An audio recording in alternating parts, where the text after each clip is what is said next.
রীতিমতো আড়ম্বরের সঙ্গে জম্মু ও কাশ্মীর বিধানসভা নির্বাচনে ৪৪ আসনে প্রার্থী ঘোষণা করেছিল বিজেপি।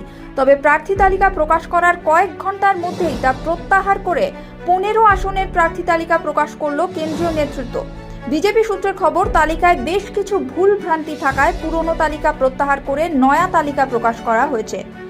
২০১৯ সালে বিশেষ মর্যাদা হারানো জম্মু ও কাশ্মীর দুভাগে বিভক্ত হওয়ায় প্রথম বিধানসভা নির্বাচন হতে চলেছে সেখানে। ৩ দফায় জম্মু ও কাশ্মীরে ৯০টি আসনে হতে চলেছে নির্বাচন। সেদিকে নজর রেখে দফায় দফায় বৈঠকের পর সোমবার ৪৪টি আসনে প্রার্থী ঘোষণা করে বিজেপি, যেখানে প্রথম দফার ১৫টি আসন, দ্বিতীয় দফার 10টি আসন এবং তৃতীয় দফার ১৯টি আসনে প্রার্থীর নাম ঘোষণা করা হয়। যেখানে দেখা যায় ৪৪টি প্রার্থীর মধ্যে ১৪ জন মুসলিমকে টিকিট দেওয়া হয়, যার মধ্যে ৮ জনকে প্রার্থী করা হয় জম্মুর মুসলিম সংখ্যাগরিষ্ঠ কেন্দ্রগুলিতে।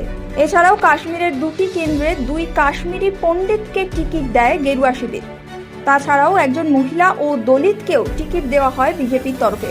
আপাত দৃষ্টিতে সবকিছু ঠিকঠাক থাকলেও তালিকা প্রকাশের মাত্র কয়েক ঘন্টার মধ্যে সেই তালিকা প্রত্যাহার করে নেওয়া হয়।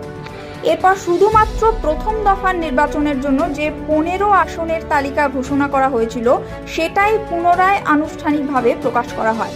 প্রসঙ্গত উল্লেখ্য, আগামী ১৮ই সেপ্টেম্বর, ২৫শে সেপ্টেম্বর ও ১লা অক্টোবর মোট ৩ দফায় নির্বাচন হবে এখানে। ৪ঠা অক্টোবর হবে ভোট গণনা।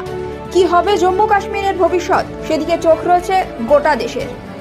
দেখতে থাকুন ক্যালকলিং টিভি।